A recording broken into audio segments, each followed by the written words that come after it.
And let's get started. Okay, for those of you who don't know me, my name is Elena Jordan. I'm going to share my screen with you in about a minute. We are talking today about fevers, specifically fevers in children, but also fevers in adults, and what we can do using essential oils to help ourselves or our family members to feel a little bit better when they're under the weather, and what a fever really is, what it's all about. I think we have a lot of fears about fevers that we don't necessarily need to have. So let me share my screen with you. Let's actually shrink this. There we go. So this poor little girl obviously is suffering from a fever. She does not look well. She's got her thermometer in her mouth, and she's got her lovey in front of her. If you have a child at home who looks like this and you're a parent, I can imagine what you feel like. What am I going to do? And I want to help my child right away, and how can I help them? So we want to get into the presentation right away so that I can give you some concrete tips. The first thing I want you to know is that the topic that's discussed today and all the topics that we have on our weekly conversation come from the book Essential Oils Healthcare for Today, A Beginner's Guide. This book covers the top 50 health issues from A to Z. It's been called the Loyalty Rewards Program book, or the LRP book, because it helps you to develop ideas for yourself and your family for a 90-day plan. So that's 3 monthly orders, each of approximately 100 PV or more, so that you can begin to combat the issues that are troubling you and your family. And if you are not a beginner, this is a great way for you to introduce essential oils to people on your team or new people that you are talking to on a regular basis. I want to say thank you to our Blue Diamond team. As I mentioned before, my name is Elena Jordan. Our Rising Blue Diamonds: Elizabeth Ho, Hong-Shu Lee, Sang Louis, Huen Wei, and Lorinda Walker. Our Rising Diamonds: Karen Johnson and Kat, Sri Malati, and Denise Schwendeman. Our Rising Platinums: Joyce Lynn, Si Hun, Sandra, Bean Hu, Nicole, Heather, and David.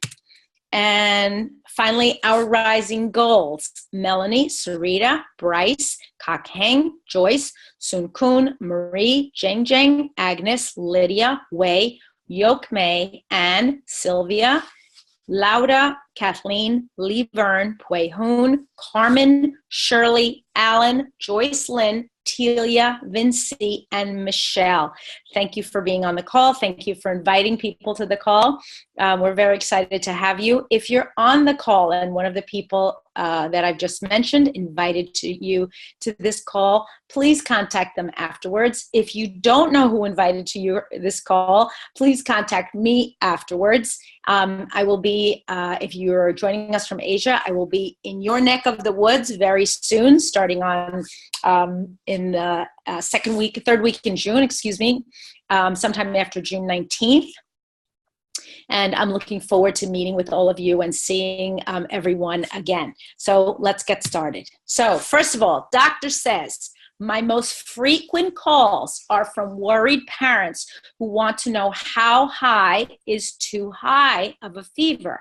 And what many parents don't realize is that often fevers are their child's friends, said Hannah Chow Johnson, MD, Loyola University Health System pediatrician and assistant professor in the Department of Pediatrics at Loyola University Chicago Stritch School of Medicine. This is one of our biggest healthcare systems in the United States. As you know, Chicago is one of our biggest cities. I think it's actually the 3rd largest city in the United States. So Dr. Chow Johnson talks very fluently about what she sees the problems with fevers are and where we need to be mindful, but also what we can do in the meantime. So let's listen a little bit to Dr. Hannah Chow Johnson. Number 1 is what to do. Your goal should be your child's comfort, not necessarily reducing the fever. Be generous with fluids, ice chips, and popsicles. Watch your child, not the numbers. This is especially true with fevers. Now, what does she mean by watch your child? We all know our own children. Is your child in general super energetic and very talkative, and now suddenly they're lying on the couch and won't move? your child is not feeling well. But if your child is running all over the house just the way they usually are, but they happen to have a slightly elevated temperature, they're probably not as sick as the child who's lying listlessly on the couch.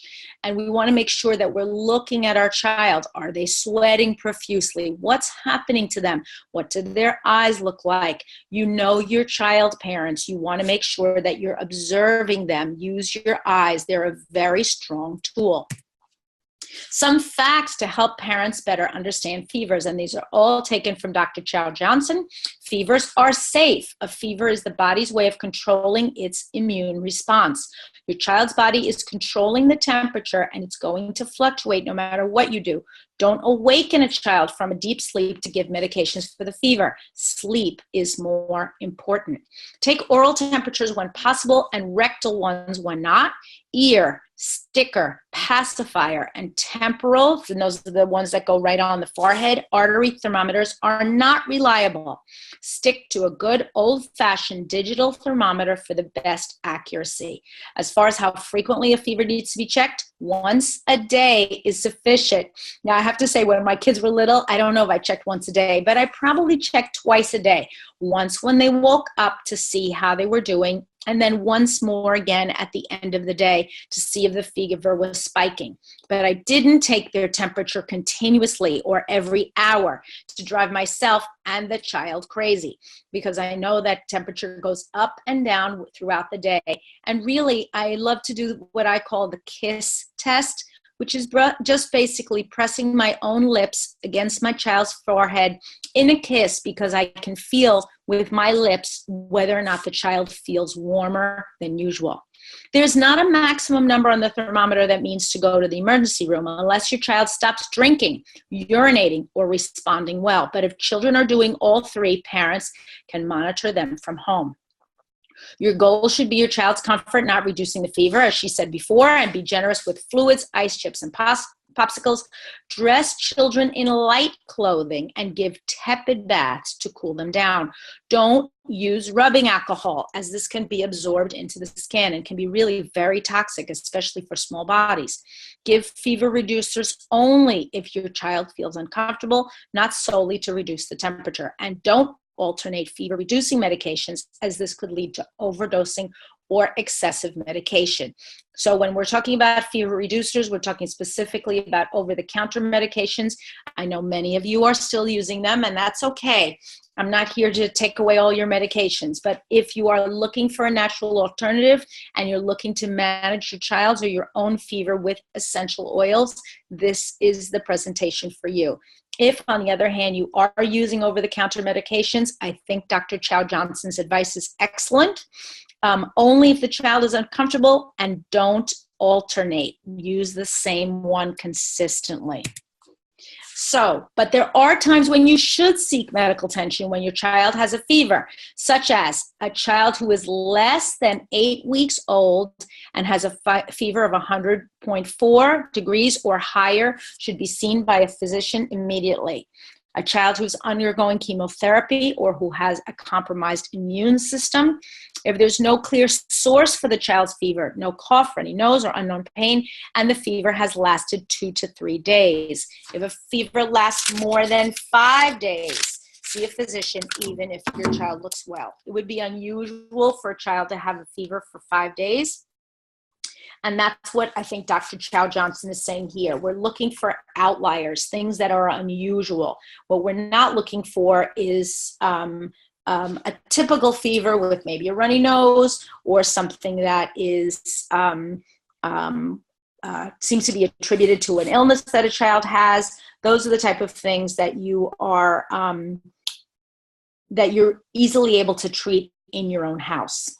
So, and then for those of you who are, I know I always do this, folks, I give you the Fahrenheit instead of the Celsius. So 100.4 for a baby of under 8 weeks would be 38 degrees. So that's fairly high for a baby of under 8 weeks old. So I have to keep remembering that I need to keep translating. Okay, herbal freezer pops. When we're talking about freezer pops or popsicles for children, freezer pops are an easy way for you to get your child to eat something cold and maybe bring their body temperature down a little bit. If they're sick and tired of eating ice chips, many kids don't love them. This is a great thing for you to do.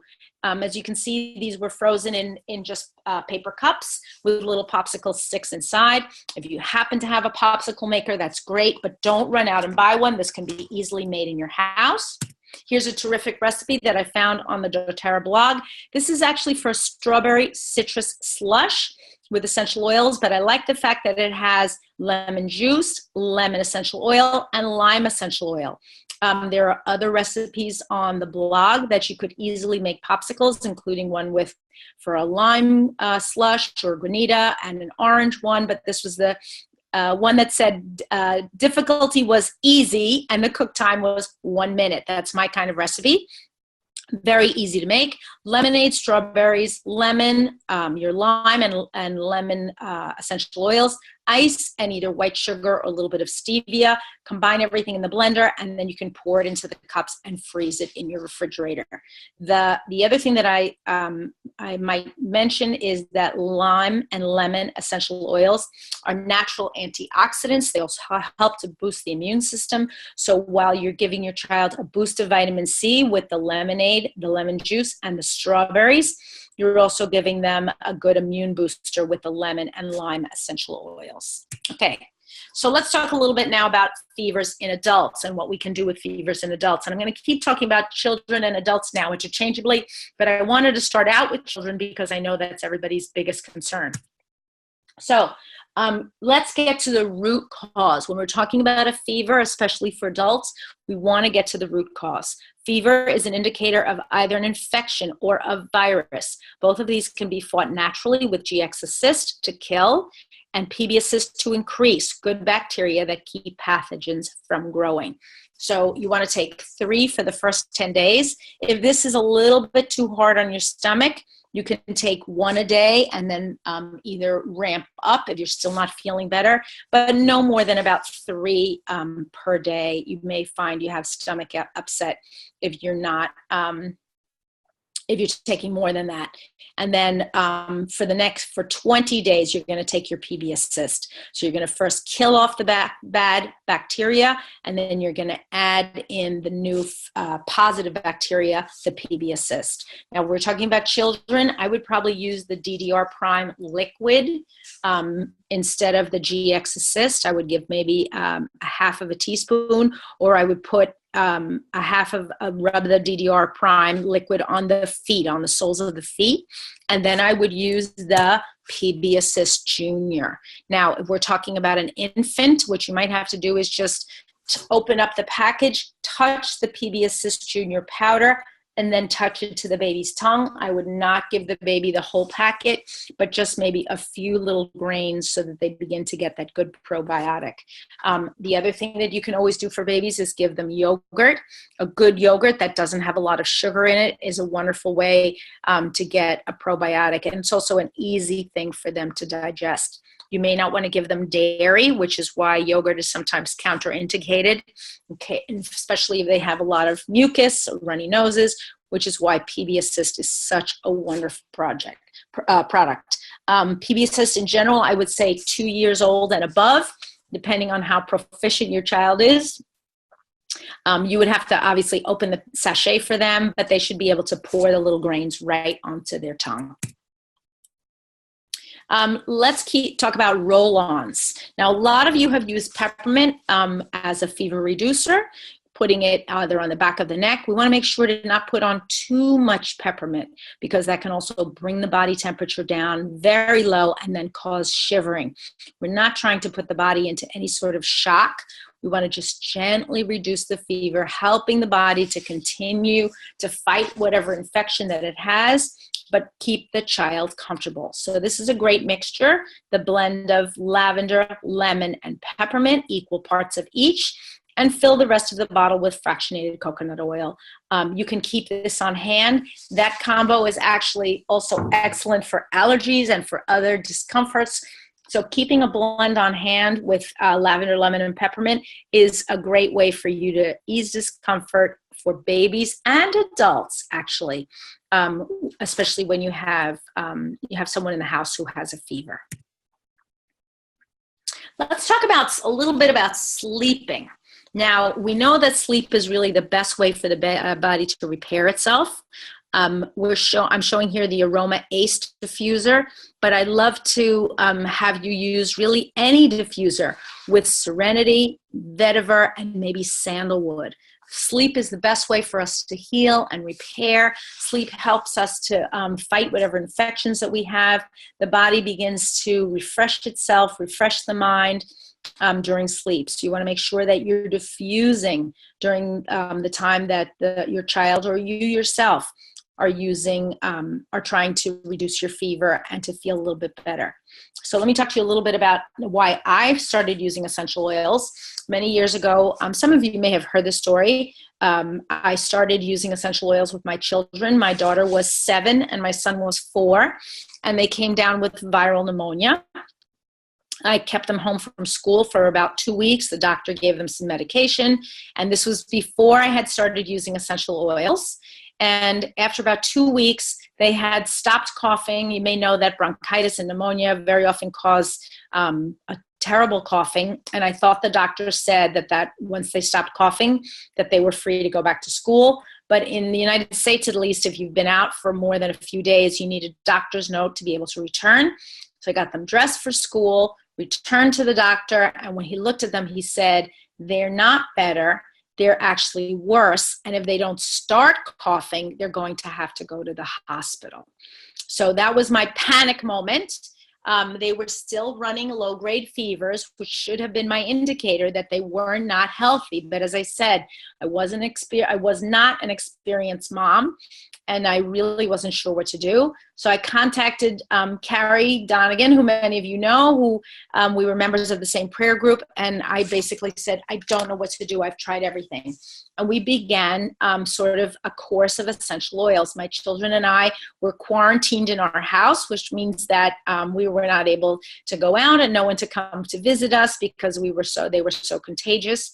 And I started using things like oregano and DDR Prime, diffusing that, using Serenity to sleep and also balance. But their fevers went up and down throughout the day. Low-grade fevers most of the day. They would sometimes spike at night. It was very, very disconcerting. But what I found was over the next few weeks, they started to really turn the corner. And using essential oils consistently in their rooms, on their bodies, on their feet, having them take a few drops in water really helped them to turn the corner. What I've said many times is that year was sort of a turning point for us. It was also a turning point in their classrooms because after that, they became physically much stronger. And when other children would fall sick with different ailments, my children stayed healthy and continued to have excellent attendance in school, despite the fact that now I have one on her way to college and the other one in high school and secondary school. So a lot of time has passed, but they continue to be very, very healthy. But that was the way we started using essential oils, and that might actually help you as you pursue your own journey using essential oils. Okay, let's talk about fever baths. Now, Dr. Chow Johnson talked about giving a tepid bath. So break a fever, 2 drops of lavender, 2 drops of basil, and 1 drop of cedar wood. Now, you want to make sure when you add this to the bath, you're adding it with a little bit of either salt or a little bit of soap so that it's dispersed well in the water. You don't want to just throw it on the water and then put the baby in the water because they will get a little burn on their tushy. So you want to make sure that you're dispersing it well, adding it to the bath, and then bathing your baby. And you can just splash them. You don't need to bathe them with soap. This baby is being bathed with a little bit of soap, but you can just splash a little water on them and then wrap them up and then get them into a nice, cool, fresh pajama. Because you know when they have fevers, very often they're perspiring, and then back into bed for more rest. The lavender, the basil, and the cedar wood can help to actually break the fever and bring down that tense feeling that really everybody has, so it helps the baby to relax. For an adult, you could actually probably double this. For a baby, if you needed to make it even a little bit smaller or add a little bit of fractionated coconut oil, that would be fine too. You can add the fractionated coconut oil to the bath to make it smoothing to the skin, but it's really not necessary. So let's talk a little bit about cedarwood. Cedarwood is 10% off in May for NFR, as you know. Cedarwood is steam distilled and has a warm, woody, earthy, sweet smell. It says here, key benefits are after noticing fresh skin imperfection, apply 1 drop directly to the affected area to immediately improve the appearance. Before exercising, massage 1 to 2 drops onto the chest to maintain vitality throughout your workout, and diffuse to relax the body and mind, and naturally repels insects. You can add 1 drop to a cotton ball and place in closets, storage boxes, or other areas to keep moths at bay. But the way we're using it specifically here is to relax the body and to begin the healing process and help the baby or the child or the adult to go back to sleep and to help the body to repair itself. Oops. Okay, let's talk a little more about cedarwood. So cedarwood also has anti-inflammatory effects on arthritis, but in general, it has anti-inflammatory effects. It can cure toothaches and strengthen gums, acts as an antiseptic on wounds, stimulates the metabolism, can cure acne, stimulates regular menstruation, eliminates cough, and removes phlegm, which is why another reason we may want to use it here. Can be used as a mosquito repellent, can cure fungal infections, and is an excellent sedative. Cures obesity, high blood pressure, and urinary tract infections, can relieve spasms, reduces inflammation, skin peeling, and helps treat seborrhea. So seborrhea and psoriasis are the flaky scalp conditions that we see from time to time. And we want to use cedarwood oil as a general health tonic since it tones the organ systems and stimulates metabolism. It tightens and tones muscles, skin, nervous system, stomach, digestive system, and brain functions. It boosts the functionality of the kidney and liver, which further improves overall health and wellness. Cedarwood is actually one of my favorite oils. We use it all the time. It does say at the bottom, pregnant women should avoid it. So if you are treating a small child for a fever and you yourself are pregnant, you may not want to use this. You would stick with your peppermint, lavender, and lemon, or some of your other blends. But cedarwood is a wonderful addition to any arsenal when we're talking about keeping healthy and staying healthy, reducing fevers, getting back to sleep. This is a great anti-inflammatory oil that needs to be part of your daily repertoire, really. Okay, if I had to put together a 90-day plan, I would, for month 1, I would use PB Assist, either the regular or the PB Assist Junior, GX Assist for an adult, or I would use the XC Omega for children, lavender, lemon, and peppermint essential oils. In month 2, I would add fractionated coconut oil. Of course, if you didn't have fractionated coconut oil in month 1, you might want to move that up. Then cedarwood, sandalwood, serenity, and vetiver. And then in month 3, I would use the LLV or the Kids Chewable with an omega-3 to help boost their immune system and also help them with generally repairing their bodies after having had a fever. They say that once you've had a fever, your body is actually a little bit stronger because you've allowed your immune system to overcome whatever it was that you were suffering with. And that's an important lesson for all of us, that the body does get stronger. Even though it can get knocked down or be sidetracked, if you will, the body does get stronger. And as it repairs itself, it begins to learn lessons about how to make itself stronger.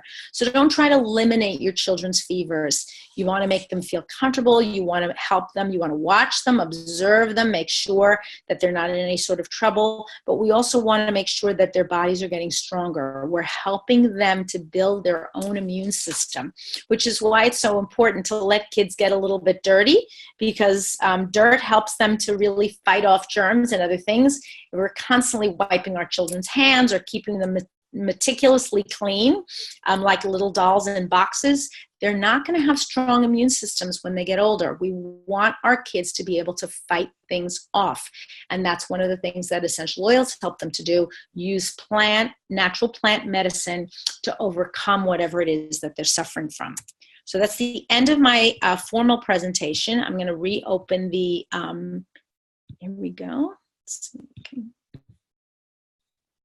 stop the share. And I want to answer any questions because I'm sure you have some.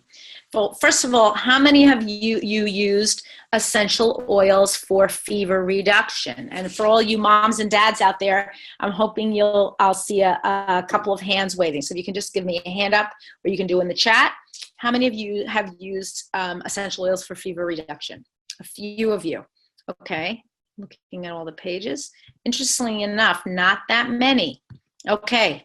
Now, if you're not using essential oils, are you using over-the-counter medicine, or you're using traditional TCM or something else? What do you do when someone in your family has a fever? You can type it in the chat. What are you doing? If you're not using essential oils, what are you using?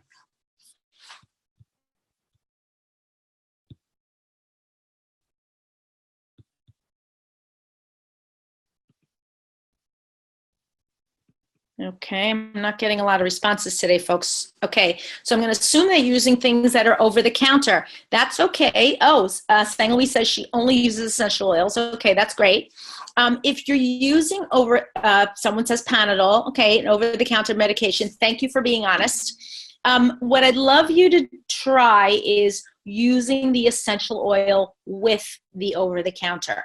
If you feel that you really need the over-counter medication because it makes you feel so nervous that you really don't want to use anything else,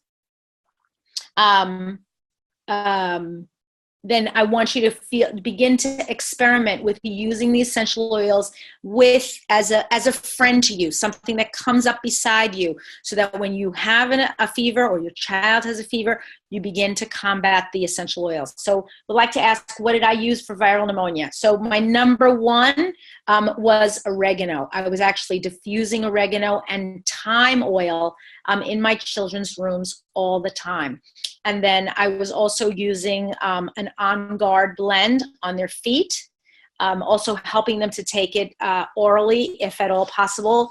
But my number one recommendation was, I also use marjoram. So oregano, thyme, and marjoram, and I sort of rotated between those three.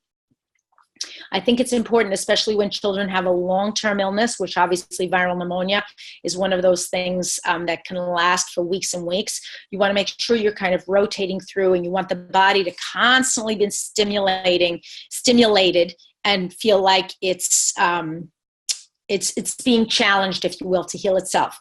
What do I use for a low-grade fever? I'd love for you to try the lavender, lemon, and peppermint blend that I mentioned in the presentation, rolling it on your feet, on the soles of your feet. And you may even want to take you might even want to try to take a Tri-Ease capsule. Now, a Tri-Ease capsule, of course, is for an adult. It's not for a child. You can also try taking an On Guard capsule. Now, when I first started using essential oils, I guess almost 12 years ago now, there were no such thing as essential oils in capsules, or very, very few of them. Everything that I needed to take, I had to make my own capsules. So a lot of what I did was kind of mixing and matching to see if I could get the right combination. I love the idea for pneumonia especially is the GX Assist capsules.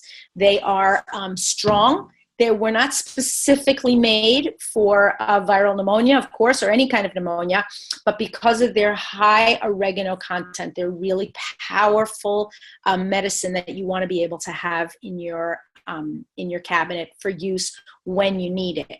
How many of you on the call have small babies? So when I'm talking about small babies, a child who is age 2 or younger, you can give me a hands up. How many of you have small babies? Okay, I see a couple of you. All right. And how many of you have children under the age of 5? Under the age of 5. Okay, a few more. Okay, great. Okay, thank you. Thank you for sharing. If you are a mother or a father of small children, I want you to make sure that you, as a parent, I know we can get very nervous, but I want you to make sure that you're watching your child, observing your child. Now, my son especially is super active and is always running all over the house. He's always been that way. My daughter, on the other hand, is a little bit more quiet, a little bit more observant. And what I like about each one of my children is that they have a certain temperament, right? Everybody's born with it, or they tend to develop it as they get older. So it's easy for me as their mother, and now my eldest is 17, to say, someone said, a couple people say grandchildren. Oh, exactly. How many, actually, give me a hands up. How many of you have grandchildren under the age of 2? Under the age of 2, grandchildren under the age of 2. Okay, I see a few more hands. Okay. And how many of you have grandchildren under the age of 5? Under the age of 5. Okay, a few. Great. Not as many grandchildren on the call, but a few. Most of what I'm seeing is children, but a few of you have grandchildren. So when we talk about our children, we know if we're taking care of our own children or we're taking care of our grandchildren, we know what their personality is like, and we know what's normal for them.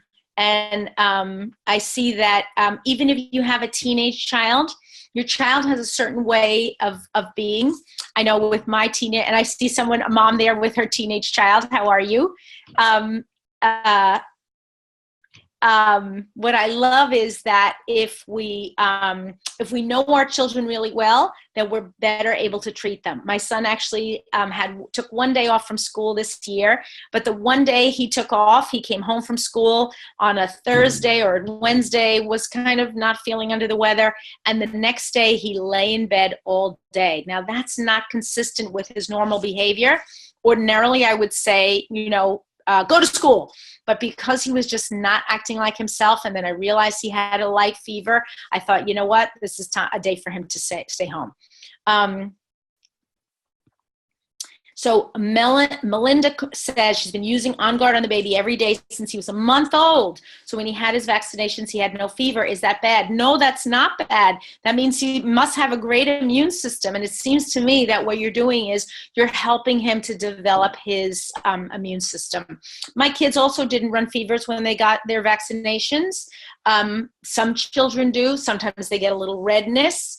Either way, I think depends on the child. And we want to know your child's constitution. Is it common that peppermint hike the fever for children when initial application? I guess it can.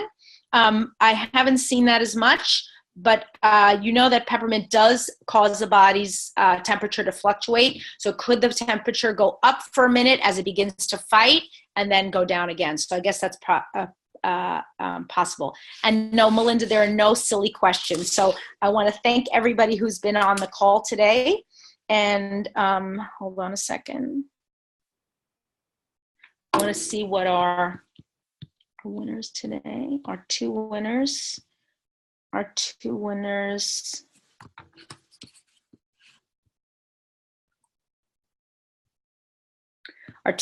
are Pei Lu Chan and Melinda Queck. Pei Lu Chan and Melinda Queck, thank you for being on the call. Thank you for everyone who is on this call today. If you need more information, please contact me afterwards. Also, pass the word. You found out a lot of great information today about fevers, how to treat them, how to work with children, how to work with babies, and all of that is super important. So thank you to all of you who are on today, and have a wonderful day, and I will see you all back again next week. Thank you. God bless you. Bye-bye now.